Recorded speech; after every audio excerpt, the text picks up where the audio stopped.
If you are new to this community, welcome. Today we'll be talking about boundaries, and I will be sharing with you what boundaries are, how our boundaries may just be a little bit too flexible, and then I'm going to give you 3 steps to creating healthier boundaries to improve your relationships, because that's exactly what boundaries are. They are to help us improve our relationships, separate me from you, and create a healthier relationship. If you're watching this video, let me know, get into the comments. And when I say the word boundaries, what are your thoughts? That's going to be the first thing. I want you to jump into the comments and answer this. What are your thoughts when you hear that word boundaries? Is it good? Is it bad? Is it something that you have or that you don't have? Are you kind of confused as to what boundaries are? For a long time, I didn't even know what the word boundaries was. I didn't have any, and I really didn't know what they were. And so I want to know where are you at right now? Are you confused exactly like what I mean by the word boundaries? All right, so I am going to go ahead and check this. Hey, good morning, Holly. Holly, I know we've done some work one-on-one about with boundaries. And so when you hear that word boundaries, or maybe take yourself back, like back when before we started working, like were you confused about what a boundary was? Are you still confused? Let me know what your thoughts are. And if you're watching this in replay, if you're watching this video and I've already done the lines, I've already done the live, not the lines. Um, Let me know by putting hashtag replay and still join the conversations. Let me know, what do you think? What are boundaries for you? Boundaries are, Holly, you say boundaries are a protection to ourselves and others, not a restriction. Right. Boundaries aren't meant to keep us in, but they are meant to keep us safe. Sometimes our boundaries are too rigid where we don't let anyone in, right? Like I'm always saying no, and I'm always, making sure that people aren't hurting me and all of this stuff. But that is also like, that's not healthy either. But sometimes they're too fluid or they're too open where you let everyone in and then you end up getting hurt over and over again. And so there really is like everything in moderation, including moderation, applies here for boundaries as well. We want to learn how to create boundaries that are healthy, that allow safe people in, right? Which means you have to learn to recognize who is a safe person. And everybody's limits are different. Think about like a personal bubble. When somebody is standing so close to you, you can feel uncomfortable, right? But when your kids are close to you, like sometimes well, a lot, most times, right? Like you are willing to hold them or put your arm around them or touch them. Like there are people that are safer than others. Now that you would let your kids be in that personal bubble, your personal bubble is going to be a little bit smaller, right? Your boundary is going to be a little bit closer than, say, your mailman, your postal worker that's walking down the street. It's going to be, you're not going to let them sit next to you or sit on your lap. Like your personal bubble is going to become a little bit bigger. And so, one of the ways that this might be helpful as an imagery is, aside from the personal bubble, like your house, your body is your house. And your time, your resources, all of that like is inside your house. And we'll talk about that in a second. But then who are you going to let into your yard? That area around you, right? And then who are you going to let on your street? Like kind of going further out and out into the world, this image of what people in your life are you going to allow into each level? So you're going to hold different boundaries for different people and for different situations. So boundaries in essence say, I belong to me and you belong to you. They establish a system of what is acceptable and what is not acceptable in our lives and in the lives of those around us. Rather than merely separate, boundaries protect what we possess and value, including our own life and body. They define what belongs to you and what belongs to another person. Boundaries can help you retain a sense of identity and personal space, and they allow people to express your needs, feelings, and opinions without fear of judgment or rejection. All right, so here's the thing, moms. As super moms, you likely have unhealthy boundaries. Yes, I said it. That is why I'm coming on to share with you about boundaries. That is why setting boundaries is such a huge part of my coaching program, is because we tend to not have very good boundaries. Our boundaries either go where we can't say no to anyone, where we're continually letting people take our resources, our time, and our energy, and then we don't have any left for ourselves. Or we go the opposite route. Supermoms tend to not, have very loose boundaries, but there is moms that go the other route, and they keep their schedule so full that they don't have room for anyone else. And so we want to talk today about how to move those limits more on the healthier side. So a few, so I've shared this before, this analogy about the backpacks, and that is what I want to talk about today. So since I think, when did I start? Since September, I started doing this group in church.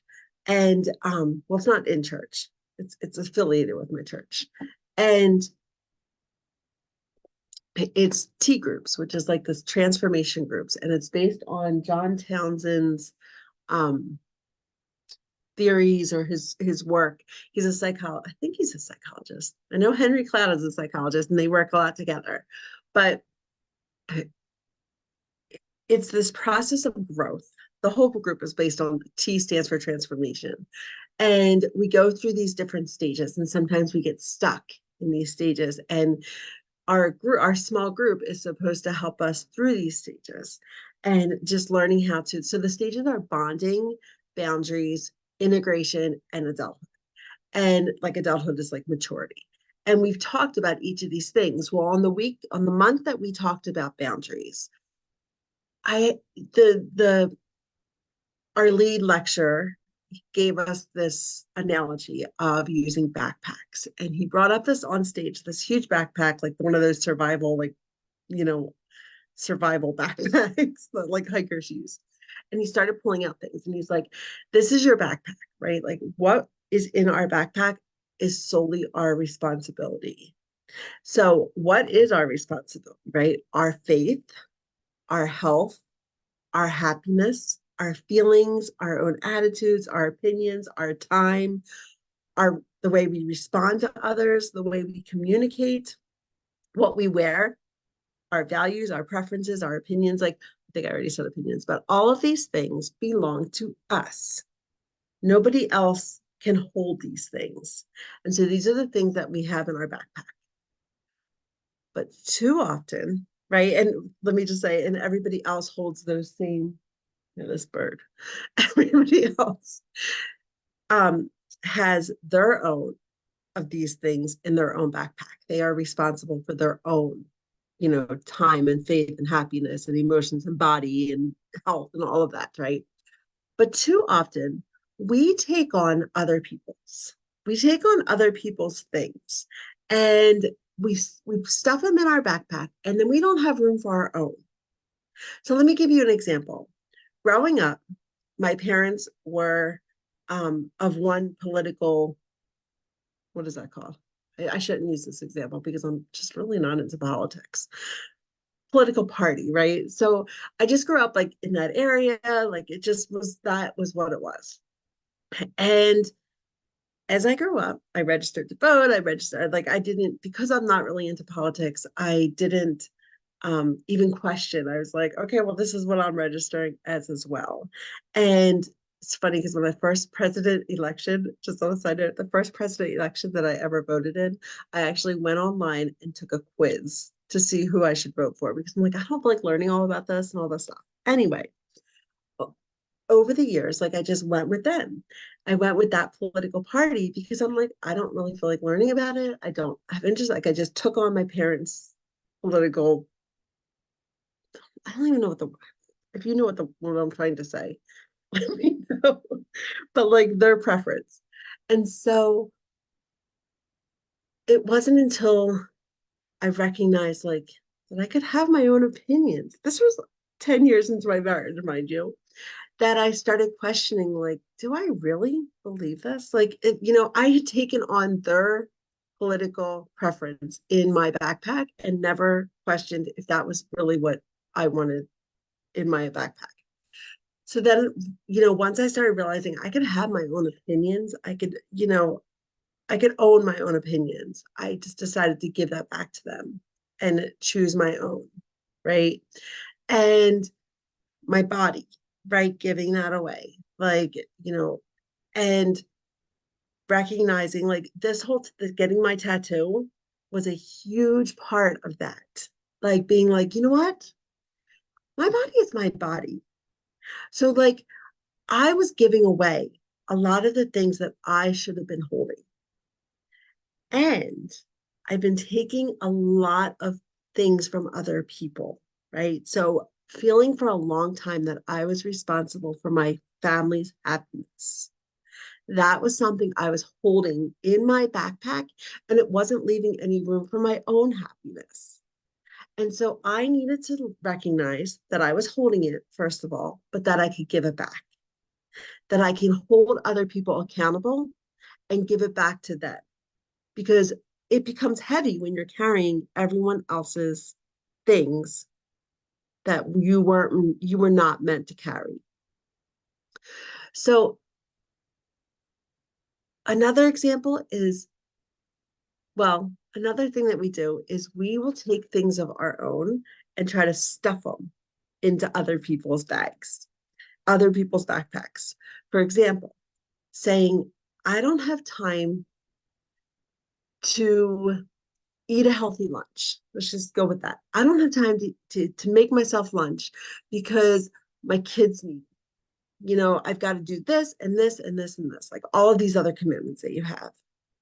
I get it. You are busy. You have a lot of things, but your health and your well-being and what you feed yourself is nobody else's responsibility. And as much as we try to take that out of our backpack and stuff it into somebody else's, we need to recognize that and take it back and be responsible for your own health because nobody else can be responsible for that. Nobody else is going to be like, here, you need to take this back. Like, you need to be the one who takes your power back. That is represented in those items that are in somebody else's backpacks. I can't go to the gym today because my family needs me to cook dinner. I said that for so many years until I started realizing, no, nobody else is going to be responsible for that. That is on me, and I've got to take that back. It is not their burden to carry. Now, sometimes we need somebody else to help us carry something, and it's temporary. It's something that we need to, at the end, say if you are sick, right? You get a cancer diagnosis. That's a very heavy thing to carry, and sometimes we need to lean on. We absolutely need to, not sometimes, we need to ask those around us to help us carry that burden, but at the end we need to take that back and be responsible for what need to be responsible for. I will go on a girls weekend um when my kids go off to college, right? Or go away on vacation when my kids go off to college. No, you're responsible for your own, the way you use your time, and don't blame that on them. I'll just eat a PB&J because I don't have time to make a healthier lunch today, right? Ways that we try to stuff it into other people's backpacks and instead take it back. Now, there's also ways that, like I mentioned, that you might be putting something of others in your backpack. Here are some examples. I already have 5 commitments this day, but yes, I'll volunteer to help you. Your backpack's already full. You don't have room to put that other commitment or that other volunteer duty in your backpack. And you've got to recognize that. You've got to say, you got to learn to say no. And that's putting that boundary up. I'll hold back my own opinions to make sure you feel comfortable. Hello, you are not responsible for that other person's happiness. You, if you have something to say, if you have a need, it is absolutely okay to express that need. And you don't have to make yourself smaller to make other people feel more comfortable. That is on them, and you are responsible for you. letting a friend go on and on and on when you need to be somewhere else at that time. Sometimes we do this just, oh, they really needed to talk. They needed me at that moment. Okay, that is fine, but you are also putting their needs above your own. And I want you to recognize that. When are you doing that? And what are some switches or some changes that you can make? I think my 9-year-old is in charge of my son's bird while he's away managing a wrestling meet. And so I thought that was her coming in. And then maybe you're allowing your mother-in-law to interfere or make major decisions in your marriage. That is a way that you're putting something of others in your backpack. That's when a boundary is needed. All right, so let me know if any of that resonate with you. Are there things that you are taking out of your backpack and trying to stuff into other people's? Or are there things that you're carrying in your own backpack that you need to give back? Hey, good morning, Christina.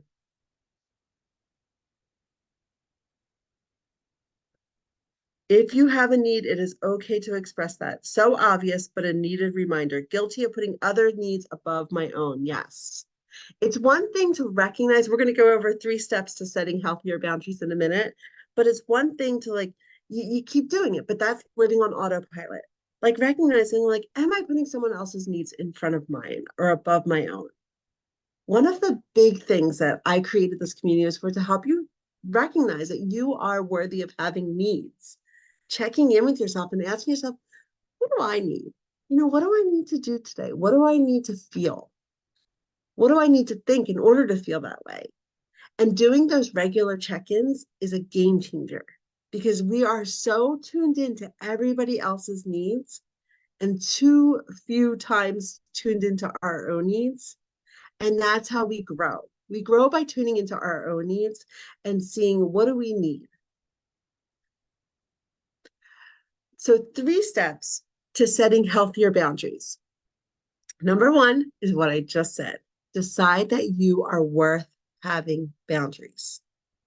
It's more than okay to set limits and to separate yourself from others around you, from your kids, from your husband, your partner, from your parents. Like you are responsible for you. They are responsible for them. And so it is not only okay, but it's absolutely essential to create that separateness for you to grow. Um, you're going to make notes. Yes. Decide what your boundaries are. What are your limits? Like I mentioned in the beginning of this video, you're going to have different boundaries based on different situations and different relationships. The relationship you have with your child is going to look different than the relationship you have with your partner or with the neighbor or with the lady who checks you out at Walmart, right? All of these are going to be different relationships, different. I mean, you might not have a relationship with the lady that checks you out at Walmart, but you know what I'm saying. Like you're gonna allow different, boundaries help people know how to treat you. And you're going to set different boundaries based on the different people in your life, but only you get to decide that. That's something that you hold in your backpack. Is that control, or is that, I was going to say control, but that power to decide who you let in, whose stuff you're going to put in your backpack, whose stuff that they need you to put stuff in your backpack, but then at some point you've got to give it back. So you get to decide what those boundaries are, what they look like. Something that might be helpful is actually writing this out. Like drawing a little house, that's you. What are you responsible for?